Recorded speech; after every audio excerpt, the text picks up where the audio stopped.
Hi, everyone. Can you hear me? Yes. Yes. Hi. Sandi is still there. I can see her. And I'll just explain how it works for Sandi as well. I know that a lot of you have already participated in the group sessions, but it's good to repeat how they work.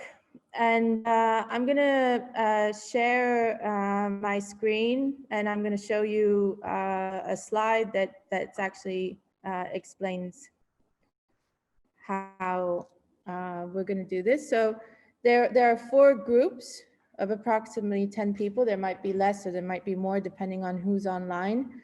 And in each group, you can discuss 30 minutes for 30 minutes total. And then we will have a 5-minute for each group to give feedback as well to us. So we will continue the session up until 4, let's say half an hour.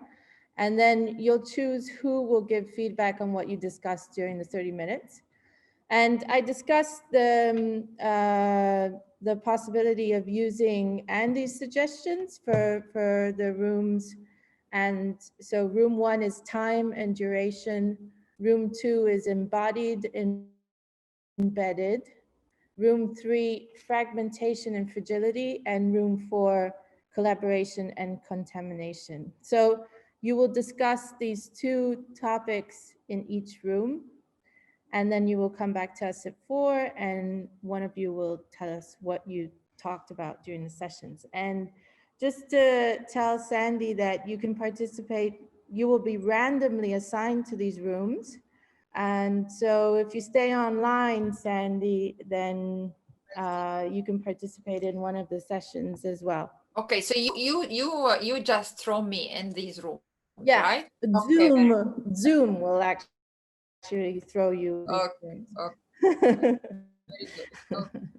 So I'm going to write down these topics, and I hope you got all the topics you saw. I can share my screen again if you want. So it's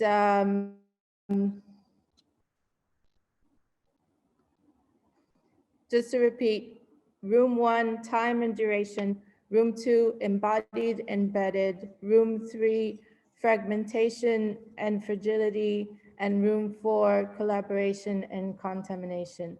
I will be writing this down in the chat so you can have it. And yeah, so have fun.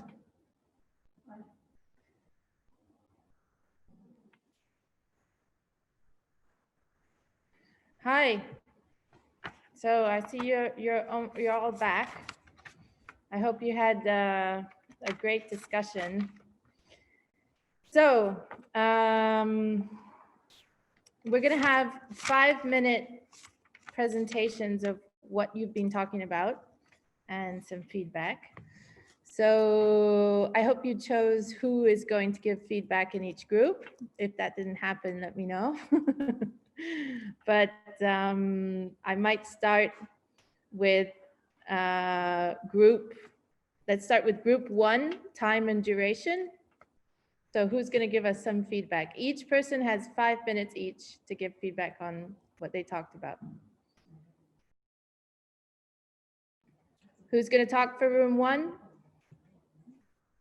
I'm quite happy to, unless anyone else wants to butt in. You're welcome. So if you could just tell us your name and yeah, so who were you on the group with? So I was with Lauren, Elena, and I was with Henry. And where have you gone? Was it Marco?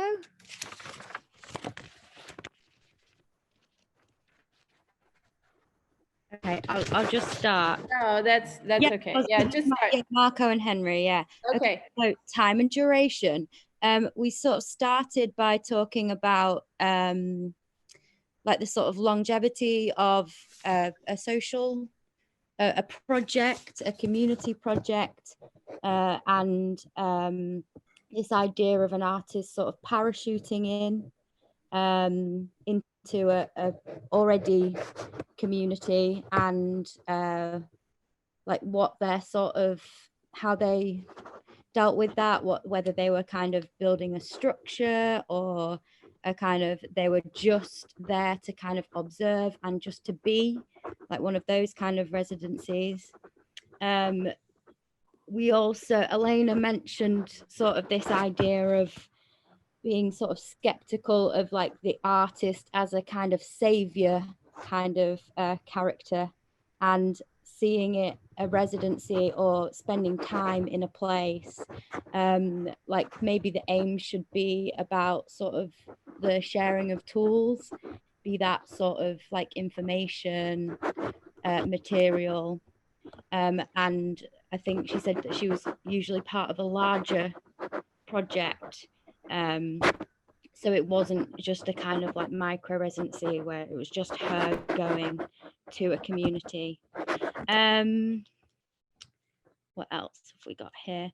We sort of talked about this idea of time being maybe like study dependent as well. So Henry works in Mexico with a community, but that time scale is dependent on his study. So again, like these markers are kind of always dependent on like the framework. What else have we got? I guess we were sort of thinking about time as maybe context. So the idea of, Lauren was saying, obviously, I don't know if you've heard about COVID, but that's happening. And the time to respond and to act as like as an artist was obviously immediately. So, and these were to kind of like react to really kind of like basic needs such as like shelter and provision. So it had to be a kind of really quick, and the time scale was kind of, it was just, you know, let's do it now. So then we sort of moved on to thinking like sort of thinking less about time and more about the sort of tension between sort of like temporality as well, and thinking of it more that way, and more about the idea of like having reflective time rather than like outputs and that kind of stuff. Sorry, I've got 4 pages of notes here. We sort of changed it slightly then to how an artist balanced their time. So I particularly was pointing at how we're expected to do reflecting, reading, researching, creating a thing. We have to be all of this person, and you know, the balancing of how we, you know, what we give, the balancing act of what we give to all of these different aspects can usually be, for me personally, it can be off balance. So some people kind of rush in straight away and they want to make and do, whereas they might forget the kind of the research side of it, or they don't have time to let things percolate and sit whilst they're making. Like, they're all separate processes and they all deserve dedicated time. I don't know how long I've got. Your time is up, so that was perfect. Oh, we didn't even get onto anti-capitalism. Well, that's great. Thank you for the contribution. I think that the interesting thing in what you said, I know it might not be a total restitution of what you talked about, but this idea that you kind of had to respond immediately to COVID. I mean, that's in this residency, we're looking at these post-pandemic futures, right? So the idea that you have to respond immediately kind of crashes with the idea that it's probably something like the pandemic in general is something that we're going to have to deal with for a while. And so how do we imagine that in the future? So that's kind of the tension that maybe you're talking about between sort of the time that you dedicate to research and the time that you dedicate to future or imagining this future is in contrast to what is in the everyday life and how you have to respond to it. So that's a great reflection. So I would go on to room 2, and I have embodied and embedded. So who's going to be the spokesperson? So, hello. Hi. I am I'm Chizu. I was in a group of Kirilla, Christina, Alice, Katja, and Tatiana. Perfect. So I'm going to start, and afterwards I'm going to pass to Kirilla that she will complement our conversation, bring more details. Okay. So I would say that I have 5 points here. I think the first thing was this relation about embodied, embedded with values in systems, like basically what kind of values we bring into the process that we are taking part of.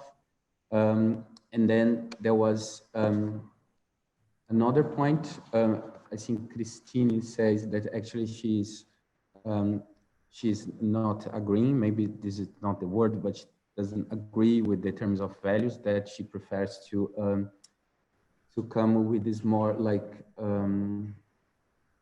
to let the social and physical aspects of it develop to the project itself, like that. Yeah, that the project is more shaped by the development of itself than the things that she has previous in her mind and as a goal. And then she brought this term that I think it's very interesting, that's crafting, that she defined as hard work that goes unnoticed, that there's What's this the part term? of crafting, is that Crafting. right? Yeah. Yeah, that is this hard work that goes unnoticed. Yeah. That is mainly, it's a very important part of process that sometimes doesn't come to the surface. And then the third point was the problems with terminology, using like values, systems, for example, because they are very loaded with meaning, all the things. And then I brought about awareness. That was another discussion about the term of awareness. If you go into a process with this state of awareness, what does it mean, this awareness? And of course, there was different approaches to the theme awareness. That, for example, Alice said something about not awareness, but a kind of respectful and open-mindedness, the act of listening, kindness, and softness. Mm-hmm. And the fifth point was about, then we went talk about like creativity, artists are creative colonizers, that we have the tendency to colonize spaces with our creative ideas. And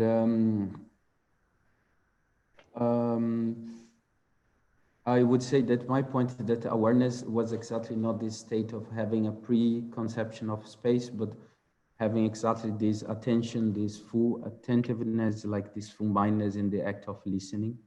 And also the possibility of creating things from the things that are already there. This was my approach into it, not like bringing new things, but already using the things or managing the things that already exist to implement a process, a creative process in this case. I think that's it. Wow, thank you. Yeah, I think, Kirilla, if we have more time, do you have something else to complement? I think you kind of covered it all, but what I found interesting was how we immediately jumped into discussing this terms, and then halfway through it, people were saying, okay, wait, I actually have a problem with that term. I think it's limiting. I don't know what it exactly means. So, which kind of for me again goes back to awareness, whether we can use that term or not, but just you know, kind of taking a step back and then jumping into something, which I think then at the end ended with this idea of like the artist as a colonizer, or what Sandi was saying, who are you to give me my voice, and who are we as artists to, you know, kind of produce a material production, but also production that's not material. Perfect. That was perfect timing. And it's super interesting, this idea of artist colonization or art colonization. I think that we all dealt with it in some ways or another, especially who is engaged with socially engaged art. And Sandi kind of introduced this problematic of art being wanting to help, wanting to save, which is something that is very common within socially engaged art. So that's something that I wrote down and I will definitely keep on my notes. So I have room 3, which is fragmentation and fragility. I don't know who is going to speak for room 3. I will. I'm Ida. Hi, Ida. So I was in the group of Sandi, Camila, Francesco, Irene, and Catalina. Okay. And your audio is kind of disturbed. well, is it? Yeah.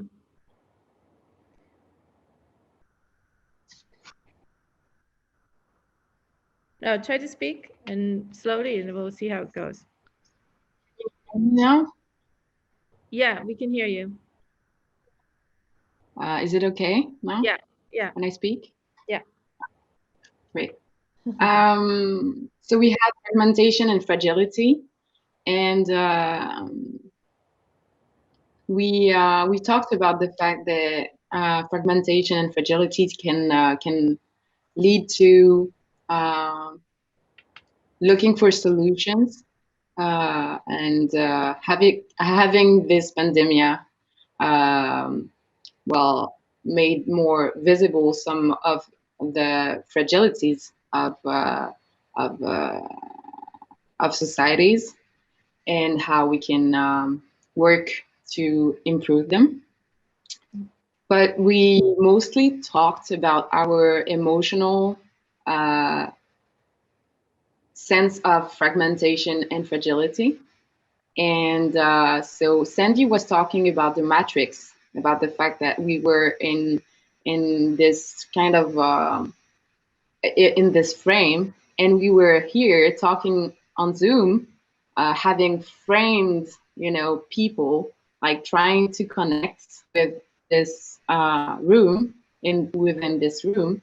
And so I guess we didn't talk much about fragmentation and fragility, because we wanted what we wanted more was to build intimacy, and we did.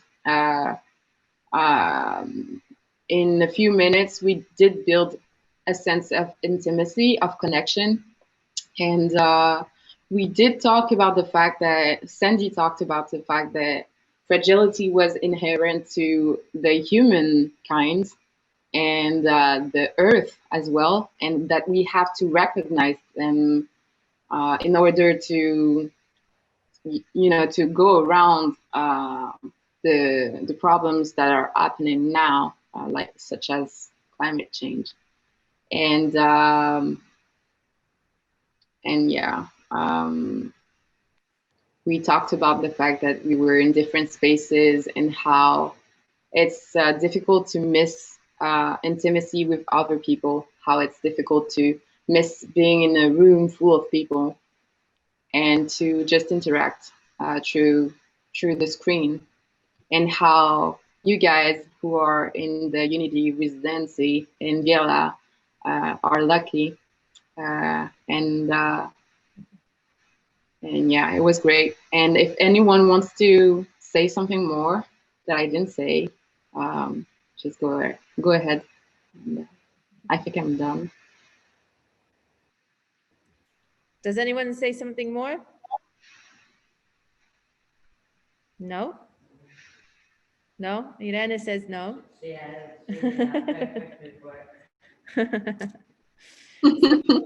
It must have been a very intense interesting talk. If you manage to actually gain that sense of intimacy, I think that's great. And Yeah. I think fragmentation and fragility are two terms that are quite difficult, especially today with the pandemic. So you actually had a tough job to do, but yeah, it's this idea that we're kind of connected but not connected, but also we miss that being in a room with people. I actually personally can't. I don't.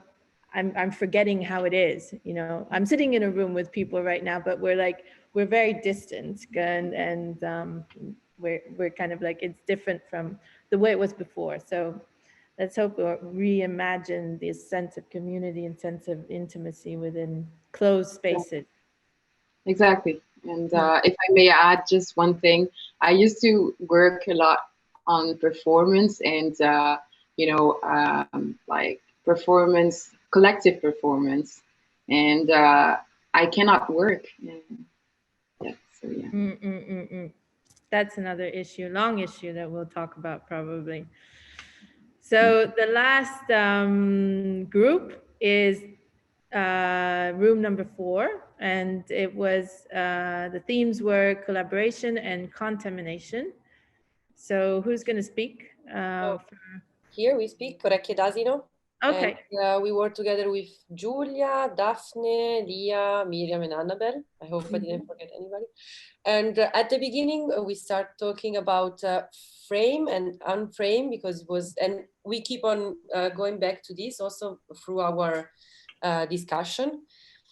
And yeah, at the beginning, we tried to understand how we reach the word contamination and collaboration as with a positive or a negative sense of it. And we tried to understand why we reach this word in this way. And yeah, we say that, for example, contamination is something that it comes over you and you cannot really decide to be contaminated, but in a way you can decide to collaborate. And but sometimes this create a negative view of contamination when it could also be positive. And then we came back to the idea of how can we reframe the idea of contamination. And yeah, and so we got a little bit trapped here. We start talking about Deleuze, Giulia said something about Deleuze and Guattari, and the idea of create a new methodology. And yeah. And then from here, we were trying to understand how you can collaborate inside the same frame or without a frame. Collaboration inside the same. And so how it's a collaboration can be can come from shared expression, or it's sometimes it's like there is more a control from someone else. So we also turned the positive sense of collaboration in a negative one, let's say.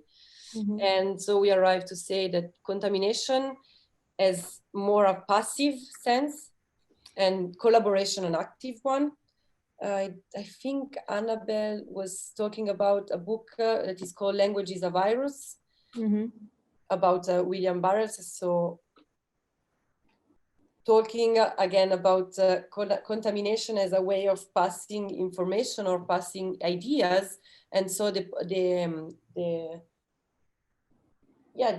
positive power that he can have, especially also considering the situation which we're living right now in a way. So something also spontaneous, we say, the contamination more than collaboration. And collaboration it was like contamination can be a collaboration after, like we are together, we contaminate, and then we collaborate. And also the collaboration is something that you already have an idea to do something, to work and produce something maybe. But the contamination is something that it isn't control. A control. Mm. Yeah. And so we went to see the etymology, and so we were like, okay, collaboration, there is labor and work, and it's something that is more about working together and orientated. And contamination, it was more about two elements or more that come together and something happened. And so, yeah, and then we ended up talking about the linguistic problem and how a word creates an imaginary and dialect that brings you to take a position also with, in comparison with this word. And invitation. Yeah, that is, I think, if someone wants to add something that I forget. Does someone want to add something? No, it's okay.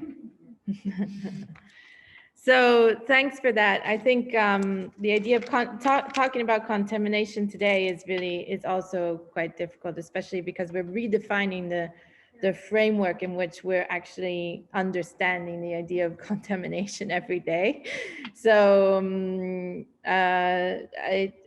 the aspect that you brought up of the fact that you can be contaminated in a passive way, I think is quite interesting, you know. And it's something that we should reflect on a little bit more, that contamination is not necessarily something that you choose or it just kind of happens, then bringing to a process maybe of collaboration. So that sounds great.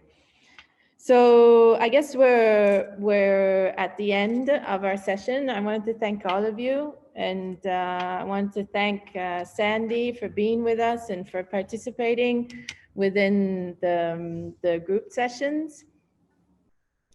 It was great to have you, and Sandi's going to be with us for the next week via Zoom, and so maybe we'll have the chance to speak with her again.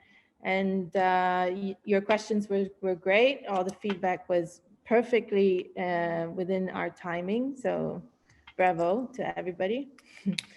I'll just turn around the camera. I know you've been listening to my voice, and I'll just say goodbye personally. Hi, bye.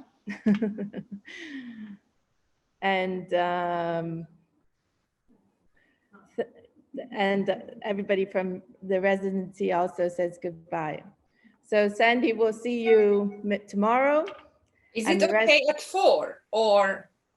4, is it okay at 4? Yeah, at 4.